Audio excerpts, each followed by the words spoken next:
જામનગર જિલ્લા જેલ દ્વારા રક્ષાબંધન પર્વની ઉજવણી કરવામાં આવી। ભાઈ બહેને રાખડી બાંધતા ભાવુક થયા હતા। જેલમાં રહેલા કાચા અને પાકા કામના કેદીઓ માટે રક્ષાબંધન પર્વનું સુંદર આયોજન કરવામાં આવ્યું। જેલમાં રહેલા કેદી ભાઈઓ અને બહેનો રાખડી બાંધી શકે તે માટેનું આયોજન। જેલમાં સુરક્ષા બંદોબસ્ત સાથે રક્ષાબંધન પર્વની ઉજવણી। જેલમાં 550 જેટલા કેદીઓ, જેમાં કાચા કામના 430 કેદી અને પાકા કામના 90 કેદીઓ આ પર્વની ઉજવણી કરશે। જેલમાં રહેલ કેદીઓ દ્વારા પોતાની બહેનોને વૃક્ષનો છોડ આપી શુભકામનાઓ પાઠવી।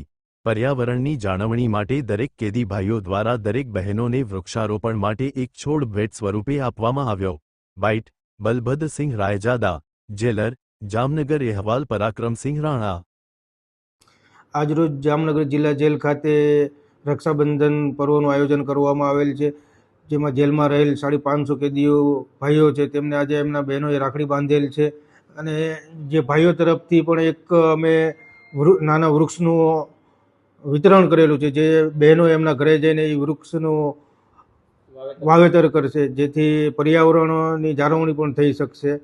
અને આજરોજ પોલીસના ચુસ્ત બંદોબસ્ત સાથે રક્ષાબંધનનું આયોજન કરવામાં આવેલ છે।